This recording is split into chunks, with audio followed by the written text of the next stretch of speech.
Hello बच्चे लोग, आज पढ़ेंगे हम लोग। देखो पहले ही हमने सेंट्रल प्रॉब्लम पढ़ लिया है, इकोनॉमिक प्रॉब्लम पढ़ लिया हुआ है।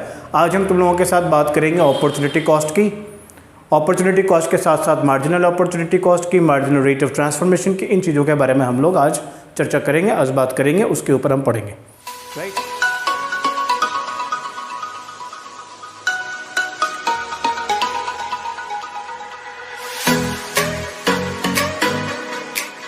तो चलो शुरू करते हैं हम लोग अपॉर्चुनिटी कॉस्ट। देखो अपॉर्चुनिटी कॉस्ट का क्या मतलब होता है ये समझने की कोशिश कर रहा है तुम लोग, है ना। जैसे देखो तुमने अभी 10वीं पास करी, 10वीं पास करने के बाद जब 11th की बारी आई तो तुम्हारे पास में 3 ऑप्शंस आए कि भाई तुम साइंस चूज कर सकता है, तुम कॉमर्स चूज कर सकता है, तुम ह्यूमैनिटी चूज कर सकता है, यानी आर्ट्स चूज कर सकता है।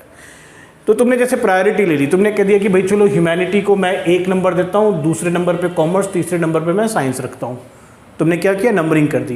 पहले नंबर पे ह्यूमैनिटी, तुम्हारे लिए सबसे इंटरेस्टिंग सब्जेक्ट ह्यूमैनिटी है, दूसरे नंबर पे कॉमर्स और तीसरे नंबर पे साइंस, ऐसे तुमने कर लिया। अब तुमने क्या किया, तो जब रजिस्ट्रेशन की बारी आई, जब कोर्स लेने की बारी आई, तुमने क्या चूज़ किया, जब कोर्स लेने की बारी आई, जब स्ट्रीम लेने की बारी आई, तो तुमने चूज़ कर लिया साइंस। ठीक है, तुम्हारे पास में कितने ऑप्शंस थे, कितनी अपॉर्चुनिटीज थी, कितने मौके थे, 3 मौके थे। उन तीनों मौक़ों के तुमने नंबरिंग दे दिया, 1 2 3 दे दिया, और साइंस को तुमने चूज़ कर लिया। साइंस को चूज़ करने की वजह से तुमको क्या क्या छोड़ना पड़ा, तुमको ह्यूमैनिटी छोड़नी पड़ी और तुमको कॉमर्स छोड़ना पड़ा। अब जो तुमने छोड़ा उसमें से बेस्ट कौन सा है, बेस्ट कौन सा था, तो ह्यूमैनिटी था बेस्ट, क्योंकि तुमने इसको नंबर 1 दिया था और नंबर 2 तुमने कॉमर्स को दिया था। तो तुमने जो उन दोनों में से जो ग्रेटर है, बेटर है, ठीक, उसको भी 2 को छोड़ा, लेकिन उन दोनों में से जो बेटर है, ठीक है ना, उन दोनों में से जो बेटर है वो हो गई तुम्हारी अपॉर्चुनिटी कॉस्ट। किसके अगेंस्ट, यू चोज साइंस, तो the best opportunity that you lost was humanity. So to get science, what you have lost, the opportunity of getting humanity you have lost. So humanity is the cost, है ना, humanity is the cost for opting science। ठीक है ना, तो science को opt करने का cost क्या है, loss of humanity, right. So this is your opportunity cost, fine. तो इसको अगर मैं डेफिनेशन की बात करूँ तो रियली मैंने टेक्स्ट भी लिखा है, मैंने लिखा है opportunity cost is the cost of next best alternative for gone, जो नेक्स्ट बेस्ट था, जिसको तुमने छोड़ दिया, ठीक है ना,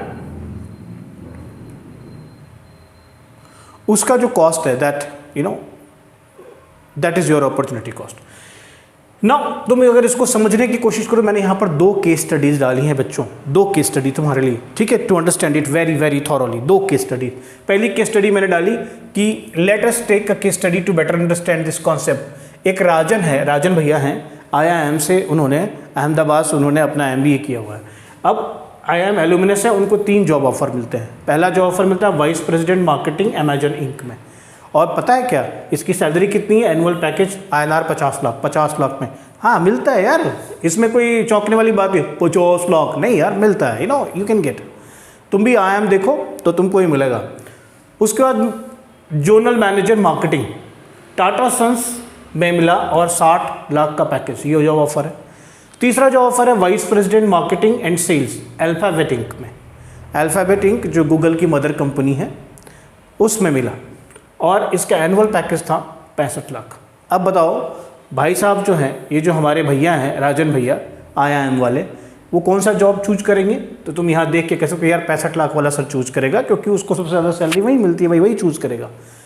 तो 65 लाख वाला चूज किया उसने। Out of the 3 offers he chose of course Alphabet Inc. Now the point to understand here is that which next best alternative he had ignored, कौन सी नेक्स्ट बेस्ट इग्नोर करी, तो टाटा सन्स वाली 60 लाख वाली इग्नोर करी। तो उसकी अपॉर्चुनिटी कॉस्ट क्या हो गई, 60 लाख होगी अपॉर्चुनिटी कॉस्ट। ठीक है, ये जो गूगल में काम करने की जो अपॉर्चुनिटी कॉस्ट है वो उसकी है 60 लाख है भाई, है ना, next best. Got the point. So you can use the above explanation several other cases, कई सारे केसेस में इसको हर जगह लगा सकते हो। तो बच्चों दूसरा केस स्टडी भी मैंने ले लिया तुम्हारे लिए, है ना, कमोडिटी वाला ले लिया। एक हाउस में है मिस मालती के पति है मिस्टर खन्ना। तो मिस मालती ने अपने पति को बोला कि यार बेटी के लिए ना स्टडी टेबल लेना है और कंप्यूटर वगैरह लेना है, तो कुछ पैसे दे दो। तो मिस्टर खन्ना ने 10,000 रुपये पकड़ा दिए। भाई मिस मालती गई 10,000 रुपये लेकर के कहाँ पे, बाजार जा कर के उन्होंने क्या किया, एक मोबाइल फ़ोन खरीदना था, एक स्टडी टेबल खरीदना था, मान लेते हैं ऐसा करके मोबाइल फ़ोन स्टडी टेबल बच्चे के लिए। अच्छा, जब वो मार्केट में गई तो उन्होंने इंक्वायरीज करी, पूछा, दाम वाम पूछा, ऐसे महिलाएं पूछती हैं दाम वाम, कई सारे शोरूम में गई, दाम वाम पूछा तो पता चला कि यार ये तो बड़ा गड़बड़ है, 10,000 रुपये में तो दोनों चीज़ें हो नहीं सकती। तो फिर मुझे क्या लेना चाहिए, अभी क्या लेना चाहिए, तो यार अभी ना मैं मोबाइल नहीं लेती, तो मोबाइल से बच्चा बिगड़ जाएगा, तो चलो यार इसको ना स्टडी टेबल खरीदते हैं। तो मिस मालती गई है, स्टडी टेबल खरीदा। अब आगे देखिए, so she bought the study table as it was the most necessary item for her. उन्होंने किस बात पर तवज्जो दी, भैया ध्यान किस बात पर दिया कि भाई कौन सबसे ज़्यादा मेरे लिए इंपॉर्टेंट है, उसको खरीदो। तो उनको लगा कि यार अभी स्टडी टेबल ज़्यादा इंपॉर्टेंट है, नहीं तो लड़का बिगड़ जाएगा, मोबाइल फ़ोन दे देंगे तो भाई चलो खरीद लिया उन्होंने। तो अब आप ये देखिए कि opportunity cost for buying the study table is the cost of foregone satisfaction from mobile phone. तो मोबाइल फ़ोन से जो सेटिस्फैक्शन मिलती वो बेचारे ने उसको छोड़ना पड़ा। तो जो कॉस्ट है, जो अपॉर्चुनिटी कॉस्ट है स्टडी टेबल खरीदने की, वो क्या है, कॉस्ट ऑफ मोबाइल फ़ोन है ना। So the above example also supports, यहाँ पर आप ये भी समझें कि आप देखो रिसोर्सेज क्या हैं, रिसोर्सेज क्या है, स्केर्स हैं। अब इस स्केर्स रिसोर्सेज को बेस्ट पॉसिबल यूज़ में मतलब इकोनोमाइज़ करना है। रिसोर्सेज को क्या करनी है, इकोनोमाइज़ करनी है। इकोनोमाइज़ करने का मतलब ये हो गया कि बेस्ट पॉसिबल जो यूज है उसमें उसको हमने डालना है। तो इसीलिए मिस मालती ने क्या खरीदा, स्टडी टेबल खरीदा। तो ये जो इकोनॉमिक प्रॉब्लम है या इकोनॉमिक्स का जो बेसिक रूल है, जो फंडामेंटल पॉइंट्स हैं, वो पॉइंट्स भी यहाँ पे कवर हो रहे हैं। मैंने लिखने की कोशिश की है कि the example also supports the basic problem of an economy which is making choices between alternative commodities facing scarce resources. तो आपके पास स्केर्स रिसोर्सेज है, alternative choices, problem of choice है ना, ऑल्टरनेटिव यूज है, तो वो 10,000 के कई सारे यूज हैं और आपको बेस्ट उसमें से निकालना है। तो आपने क्या किया, मिस मालती ने क्या किया, स्टडी टेबल खरीद लिया। बात समझ में आ रही है? चलिए आगे बढ़ते हैं। ये तुम्हारी अपॉर्चुनिटी कॉस्ट होगी बेटा। अपॉर्चुनिटी कॉस्ट तो आप लोग समझ गए होंगे बच्चों, अपॉर्चुनिटी कॉस्ट तो आपने समझ लिया। अब हम आगे बढ़ते हैं, एक नया टॉपिक उठाते हैं, उसमें हम लोग पढ़ते हैं प्रोडक्शन पॉसिबिलिटी। प्रोडक्शन पॉसिबिलिटी का मतलब होता है कि आपके पास जो स्केर्स रिसोर्सेज हैं, इन स्केर्स रिसोर्सेज को आप डिफरेंट चीज़ों में ऑल्टरनेटिव यूजेस कर सकते हैं और करके ना आप डिफरेंट पॉसिबिलिटीज़, यानी कि बहुत सारी पॉसिबिलिटीज़ हो सकती है इसके प्रोडक्शंस की। यानी कोई भी गुड्स आप प्रोड्यूस करते हो तो उसके कई पॉसिबिलिटीज़ हो सकती हैं कि कितना गुड्स आप प्रोड्यूस कर पा रहे हो, गिवन रिसोर्स के अंदर आप कितना गुड्स प्रोड्यूस कर पा रहे हो। डिफरेंट कॉम्बिनेशंस गुड्स के हो सकते हैं, क्योंकि इकॉनमी में तो बहुत सारी गुड्स का प्रोडक्शंस होता है, तो सेवरल गुड्स का प्रोडक्शंस होता है। रिसोर्स वही हैं, इन रिसोर्स का अगर मैं इस्तेमाल करता हूँ तो डिफरेंट कॉम्बिनेशंस हो सकते हैं। कभी क्या हो सकता है कि कुछ चीज़ें कम बनानी पड़ सकती हैं, कुछ चीज़ें ज़्यादा बनानी पड़ सकती हैं। तो ऐसे करके बहुत सारी पॉसिबल सिचुएशंस हो सकती हैं प्रोडक्शंस की, कॉम्बिनेशन की प्रोडक्शन मतलब गुड्स के का जो कॉम्बिनेशन है, उन कॉम्बिनेशन के कई सारी पॉसिबिलिटीज हो सकती हैं। कभी किसी को ज़्यादा बनाना है, कभी किसी का प्रोडक्शन कम करना है। तो इस तरीके से हम लोग प्रोडक्शन पॉसिबिलिटी को समझेंगे। लेकिन अगर आप इकॉनमी में बनने वाली सारी चीज़ों को अगर आप लेकर के समझने की कोशिश करेंगे तो इस कॉन्सेप्ट को नहीं समझ पाएंगे। इसलिए हमने क्या किया, हमने सोचा कि चलो यार इसको ना दो गुड्स की कंडीशन में लेकर के समझने की कोशिश करते हैं। दो गुड्स का कंडीशन लेते हैं और उस कंडीशन में प्रोडक्शन पॉसिबिलिटी को समझने की कोशिश हम करते हैं, राइट। तो चलिए हम आपको लिए चलते हैं अपने टेक्स्ट पे। तो मैंने लिखा प्रोडक्शन पॉसिबिलिटी, ध्यान से देखिएगा। We talk about possibility of production due to scarcity of resources as even if we employ all our resources we cannot satisfy all human wants, right? what I said बड़ी simply करने की कोशिश हमने की है कि अगर मैं प्रोडक्शन पॉसिबिलिटी के बारे में बात करूं तो चूंकि हमारे पास रिसोर्सेज स्केर्स है, अगर मैं सारे रिसोर्स भी इस्तेमाल कर दूं, सारे रिसोर्स भी यूज़ कर दूं, तब भी हम इंसान की सारी वांट्स को सेटिस्फाई नहीं कर सकते।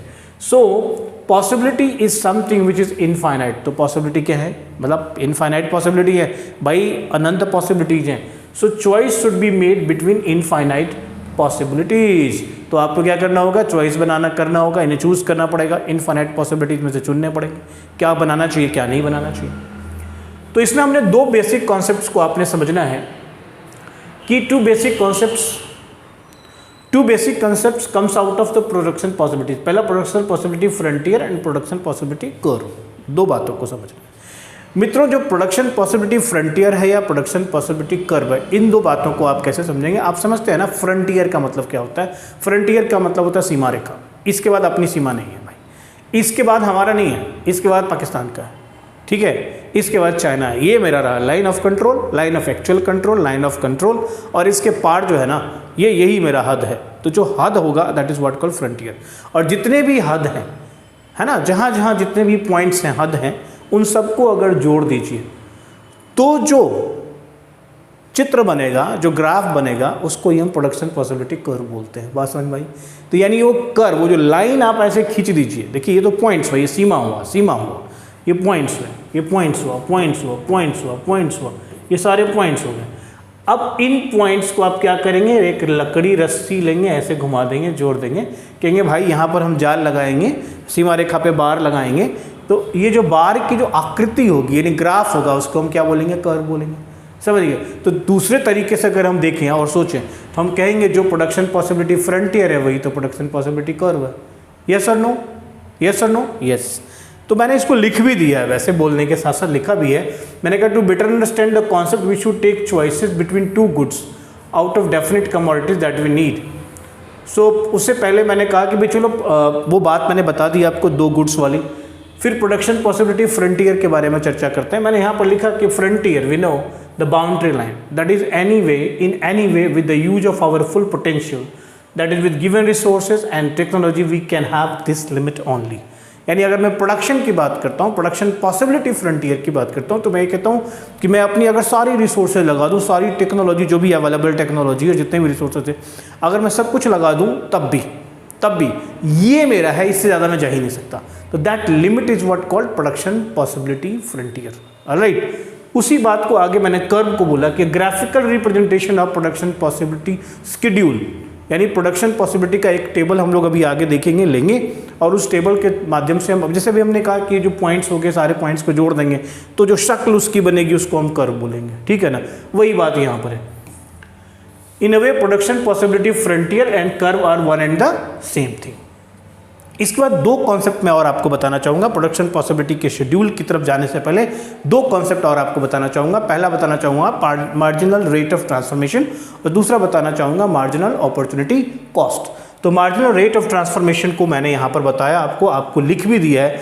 MRT क्या है? Marginal rate of transformation. ध्यान से समझिए, मैंने दो गुड्स लिया और हम ये कहते हैं, और हमारा ये अजम्पशन भी है, प्रोडक्शन पॉसिबिलिटी के साथ हमारा एक अजम्पशन भी है, हम मान के भी चलते हैं कि जितने भी रिसोर्सेज हैं ना वो सारे के सारे इक्वली एफिशिएंट नहीं होते। मान लीजिए अगर हमने दो गुड्स लिए, दो गुड्स को हमने प्रोड्यूस करना है और हमारे पास लैंड, लेबर, कैपिटल और एंटरप्रेन्योर हैं, तो ये जो हमारे रिसोर्सेज हैं ये दोनों ही गुड को बनाने के लिए, प्रोड्यूस करने के लिए इक्वली एफिशिएंट नहीं होते हैं। बात समझ में आ रही है? यानी अगर मैं अपने सारे रिसोर्सेज गुड वन को बनाने में लगाऊंगा तो गुड वन का प्रोडक्शन क्या होगा? 0 होगा। फिर मैं क्या करूंगा? कहता हूं कि यार नहीं, गुड 2 भी मेरे पास में होने चाहिए। तो फिर मैं क्या करूंगा? अपने जो सारे रिसोर्सेज जो मैं यहाँ गुड 1 पे लगा रहा था उसमें से मैं निकालूंगा और उस रिसोर्स को मैं यहाँ पर यूज़ करूँगा। अब ये बताइए कि मान लीजिए, आप ऐसे समझिए कि मान लीजिए कुछ व्यक्ति, हमारे पास व्यक्ति समूह जो है ना वो भी सीमित है। तो मान लीजिए हमारे पास में 10 लेबर है, 10 ही व्यक्ति हैं जो काम करते हैं, 10 ही व्यक्ति हैं मान लीजिए हमारे समाज में। तो वो 10 व्यक्ति को मान लीजिए टैंक बनाने आता है, टैंक बनाते हैं वो। अब भाई 10 व्यक्ति को उसमें से आप जो है कहेंगे कि चलो यार तुम जाकर के ना कंप्यूटर बनाओ। तो अब देखो, अब क्या होगा कि ये जितना ये मतलब एक्सपर्ट टैंक बनाने में, उतना ही एक्सपर्ट ये कंप्यूटर बनाने में नहीं है। होगा कि नहीं होगा? क्या एक ही व्यक्ति दो चीज़ों में इक्वली एफिशिएंट होगा? ऐसा मान के चलते हैं कि नहीं होते। ठीक, ऐसा मान के चलते हैं। हो भी सकता है यार, ऐसा कुछ नहीं है, अजूबे लोग होते हैं, इक्वली एफिशिएंट हो सकते हैं। मैं हूँ इक्वली एफिशिएंटली इकोनॉमिक्स से पढ़ाता हूँ, अकाउंट्स से पढ़ाता हूँ, बिजनेस से पढ़ाता हूँ, कोई प्रॉब्लम नहीं है। तो इक्वली एफिशिएंट हो सकते हैं। आप देखो खान सर को बड़ी सारी चीज़ें करते हैं, मतलब बहुत सारे लोग हैं जो इक्वली एफिशिएंट होते हैं।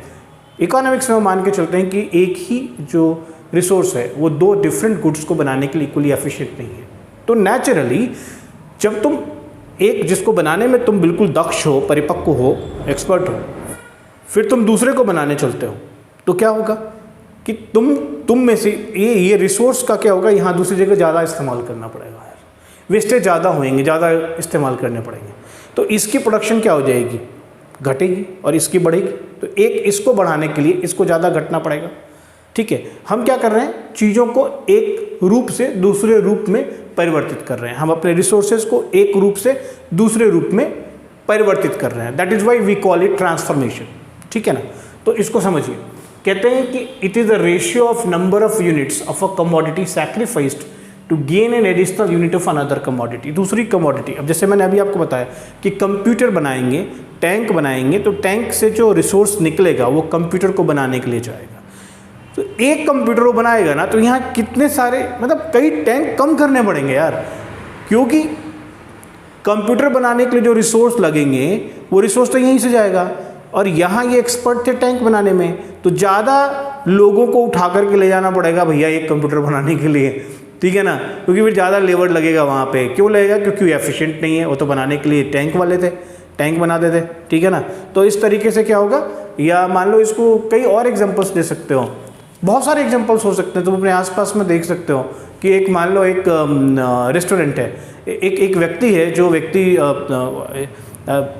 मान लो इक्वली, अब कोई जो तंदूर में रोटी बनाता है, अब वो सब्जी बनाने में इतना एक्सपर्ट नहीं है, तो उसको सब्जी बनाने में ज़्यादा समय लगेगा ना, ज़्यादा समय लगेगा, उतना ही समय में वो 10 रोटी बना सकता था और उतना ही समय में वो एक सब्जी बनाता है यार। ठीक है ना, तो क्या हो रहा है, क्योंकि उसकी एफिशिएंसी उसमें कम है, उसके नॉलेज उसमें कम है, इसलिए उसको ज़्यादा समय उसमें लगता है। लाइक दैट यहाँ पर भी आपको ऐसे समझना है, एक सब्जी बराबर 10 रोटी हो गया। वही व्यक्ति 10 रोटी बनाता था उतनी देर में वो एक सब्जी बनाता, तो एक सब्जी बनाने के लिए 10 रोटी का त्याग करना पड़ा यार, है ना। तो वही, that is what called marginal rate of transformation. तो एमआरटी को अगर मैं न्यूमेरिकली अलजेब्रिकली दिखाऊं तो मैं लिखूंगा delta unit sacrifice divided by delta units gain. Delta मतलब होता है change in unit sacrifice divided by change in units gain.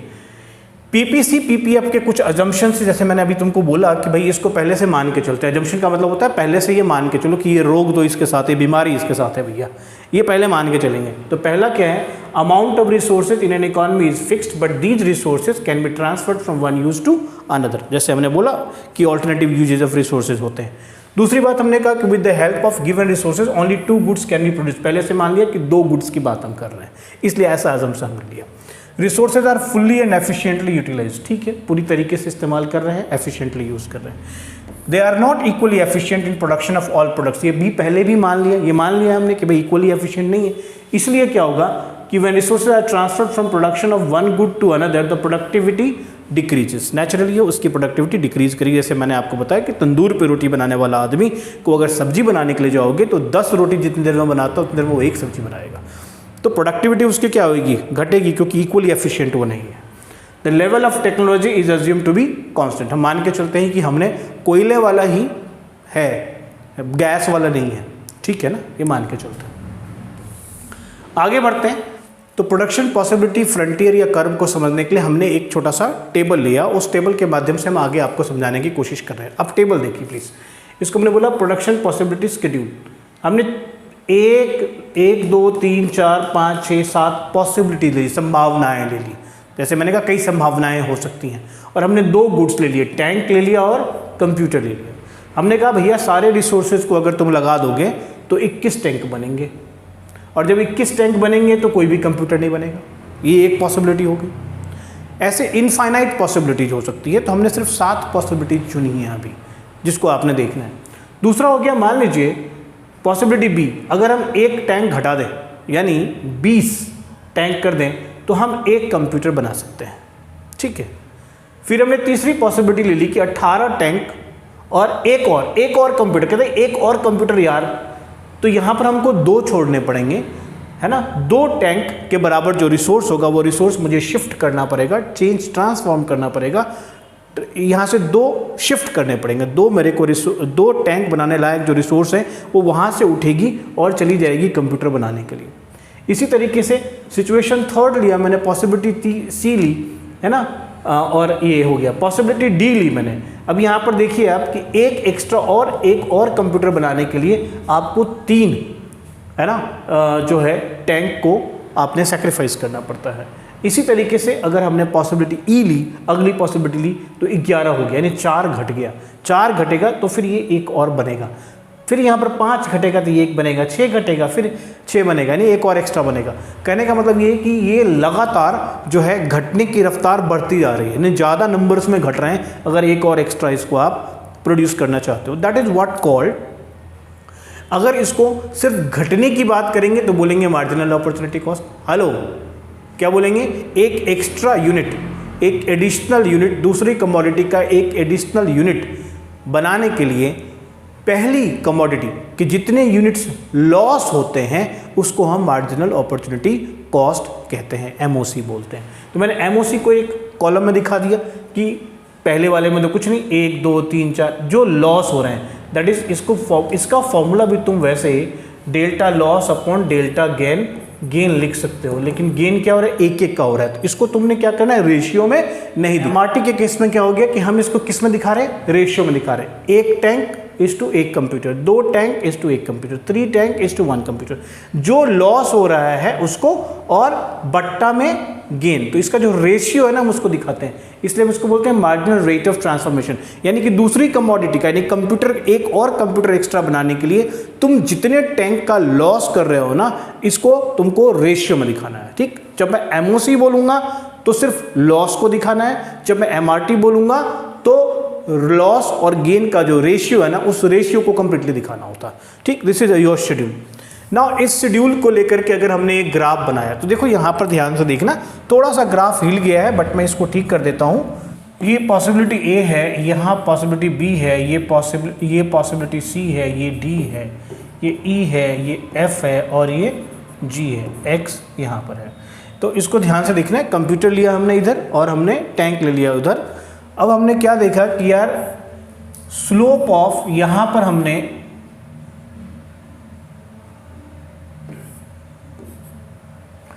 खूब अच्छे से ध्यान से देखना है इसको। यार तुमको क्या करना है, तुमको यहाँ पर क्या सब देखना है, ध्यान से देखो। तुमने जो कुछ भी टेबल बनाया था, जो भी तुमने शेड्यूल लिया था, उस शेड्यूल को उठा करके अगर तुम ग्राफ बनाते हो तो कुछ इस तरीके से बनेगा। तो तुम्हारी जो भी पॉसिबिलिटीज़ हैं, पहली पॉसिबिलिटी ये है, दूसरी पॉसिबिलिटी ये है, तीसरी पॉसिबिलिटी ये है, चौथी ये है, पाँचवीं ये है, छठी ये है और सातवीं पॉसिबिलिटी यहाँ पर आकर के तुम्हारी बनती है। और इन पॉसिबिलिटीज़ को जब पॉइंट करोगे ना जब तुम, और उसके बाद इसको जोड़ोगे तो इसको क्या बोलोगे? इसी को तुम पीपीएफ भी बोल सकते हो, क्योंकि तुमने अपने सारी रिसोर्सेज का इस्तेमाल कर दिया है और ये जो पॉइंट्स हैं सारे पीपीएफ हैं, फ्रंटियर हैं। और जब इन पॉइंट्स को तुम ऐड कर दोगे तो यही पॉइंट्स क्या हो जाएंगे?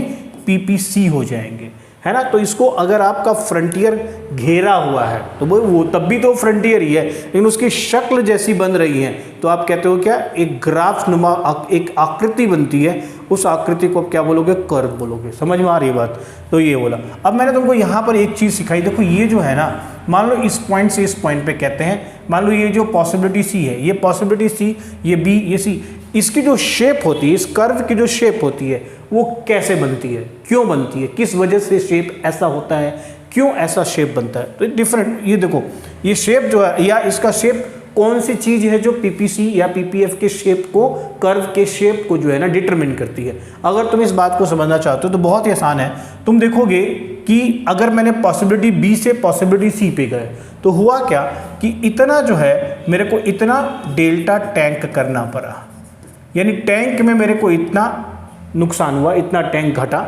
लेकिन हमारी यहाँ से यहाँ तक हमारी क्या है, कंप्यूटर जो है यहाँ से यहाँ तक बढ़ गई। यानी ये अगर मैं इसको ऐसे कर दूँ और मैं इसको ऐसे कर दूँ, है ना, तो मैं देखूंगा कि भाई देखो तुम्हारी जो कंप्यूटर थी पहले यहाँ पर थी, अब तुम्हारी क्या होगी? कंप्यूटर यहाँ पे होगी। क्यों हो गई? क्योंकि तुम्हारी टैंक इतने से घटी है। तो ये और ये, इसके बीच का जो रिलेशन बना, अब इसी बीच के रिलेशन के बेसिस पर इसके और इसके बीच में लाइन खींची आपने।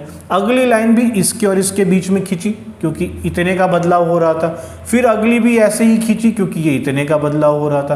तो इस तरीके से आप क्या करते जाते हैं, ये जो शेप इसकी बनती है, और इसको आप क्या बोलते हो? Delta loss upon delta gain, delta loss upon delta gain बोलते हो। और ये किसके लिए होता है फॉर्मूला? एमआरटी के लिए होता है। तो आप ये कहोगे कि जो शेप ऑफ पीपीएफ होता है या पीपीसी होता है, that is because of MRT होता है, ठीक है ना। या जो स्लोप होती है ना पीपीएफ पीपीसी की, that is because of MRT होता है। फाइन, तो मैंने यहाँ लिख दिया slope of PPF PPC MRT delta loss upon delta gain. तो इसका मतलब ये हो गया कि भैया जो शेप या स्लोप जो स्लोप पीपीसी या पीपीएफ की होती है that is because of MRT होती है। तो इस ग्राफ से या इस शेड्यूल से बहुत सारी चीज़ें आपको सीखने को मिल गई। देखिए मैंने कहा कि चलो यार इसको थोड़ा सा डिस्कशन कर देते हैं। वैसे तो मैंने बोल ही दिया आपको, सारा कुछ बोल दिया। कैरेक्टरिस्टिक्स ऑफ पीपीएफ और पीपीसी, दो कैरेक्टरिस्टिक्स होती हैं पीपीएफ या पीपीसी की, दो, ध्यान से देखना है। पीपीएफ पीपीसी जो होती है वो क्या होती है, डाउनवर्ड स्लोपिंग होती है। कोई भी स्लोप डाउनवर्ड तब होता है जब इसके दोनों डायमेंशंस है ना, जो दोनों वेरिएबल्स हैं उसमें इन्वर्स रिलेशनशिप हो। हमेशा ध्यान में रखिएगा कि कोई भी कर्व डाउनवर्ड स्लोपिंग तब होती है जब इनके दोनों ही वेरिएबल्स में इन्वर्स रिलेशनशिप हो। तो यहाँ पर इन्वर्स रिलेशनशिप है, एक घटता है तो दूसरा बढ़ता है, इसलिए ये स्लोप डाउनवर्ड होता है। करेक्ट। तो मैंने यहाँ पर लिखा है there is inverse relationship between good on X axis and that of on y axis. So more of the goods on x axis shall be produced only if the resources from the production of good y at y axis are taken away. So there exists an inverse relationship between change in quantity of one commodity and change in quantity of the other commodity. So PPF PPC slopes downwards from left to right. दूसरी बात मैंने ये कहा कि PPF या PPC जो concave to the origin होती है, आप देखेंगे कनकेव टू द ओरिजिन क्यों होती है। इसकी वजह ये है, आप ये देखेंगे अगर मैं आपको पीछे ले चलूँ और मैं आपको ले चलूँ शेड्यूल के अंदर, तो शेड्यूल में जब बच्चे में ले जाऊंगा आपको, तो आप क्या देखेंगे कि यहाँ जो है ना ये रफ्तार जो है 1 2 3 4 5 6 एमआरटी की जो रफ्तार है वो क्या हो रही है, बढ़ती जा रही है। यानी कि लॉस होने की जो रफ्तार है वो क्या हो रही है, बढ़ती जा रही है। जब लॉस होने की रफ्तार आपकी बढ़ती जाएगी तो आप क्या कहेंगे,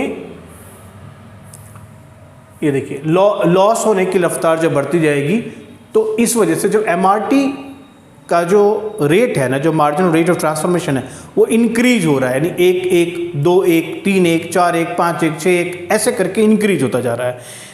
इस वजह से इसका शेप जो होता है ना वो कनकेव टू दी ओरिजिन होता है। क्या लिखा मैंने कि PPF PPC is concave to the origin because of increasing MRT. बात समझ में आ रही है। सवाल उठता है कि वाई एमआरटी इंक्रीजेज। ये सवाल उठता है ना कि एमआरटी इंक्रीज क्यों होती है। एमआरटी इंक्रीज इसलिए होती है क्योंकि कोई भी जो रिसोर्स है ना वो इक्वली एफिशिएंट नहीं होता दो गुड्स के प्रोडक्शन के लिए। तो एक, जैसे पहले भी मैं बता चुका हूँ, बार बता चुका हूँ कि एक गुड ये बना रहा है, एक गुड बना रहा है। मैंने अभी तंदूर वाले का एग्जांपल दिया, कोई भी एग्जांपल उठा लीजिए भाई साहब, कोई भी एग्जांपल उठाइए, you will get the same idea from that particular example. तो इसलिए हमको क्या करेगा, ज़्यादा समय या ज़्यादा जो है टाइम लगेगा या ज़्यादा रिसोर्सेज का इस्तेमाल हमको वहाँ पर करना पड़ेगा।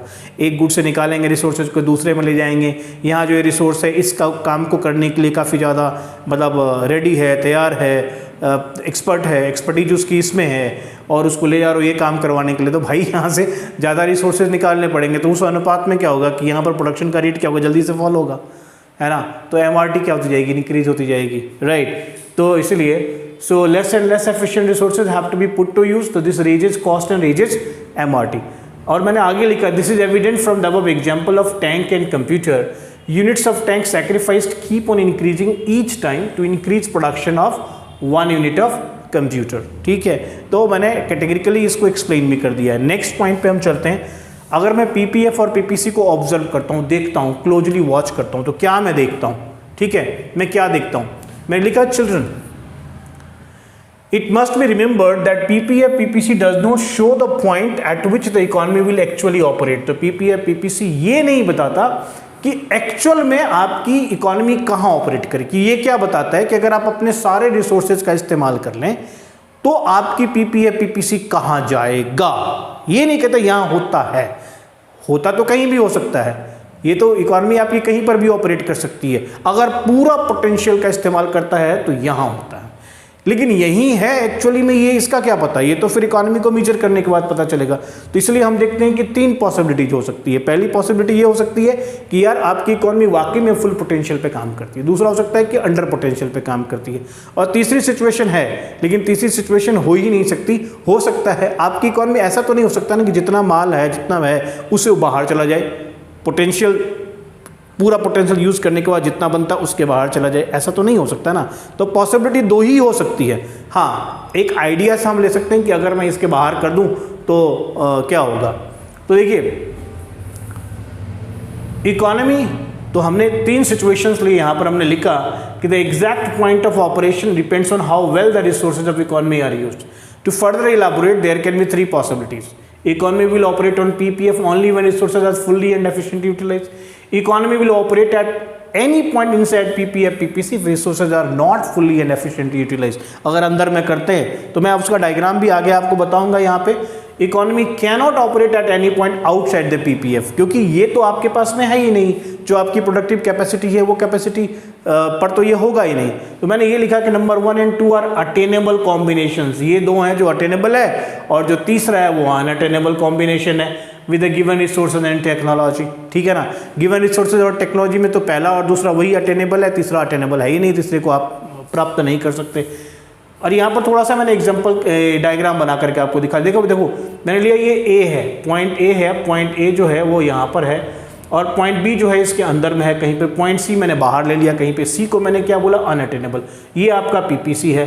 पीपीसी के अंदर ये पॉइंट पी है जो अटेनेबल है, ए है ये भी अटेनेबल है, लेकिन ये यहाँ पर बाहर है तो ये अनअटेनेबल है. ठीक है. अटेनेबल कॉम्बिनेशन हम ले सकते हैं. Optimum utilization of resources at point A. आपने देखा यहाँ पर कि पॉइंट ए पे ऑप्टिमम यूटिलाइजेशन है, पॉइंट बी पे आपका inefficient utilization of resources at point B.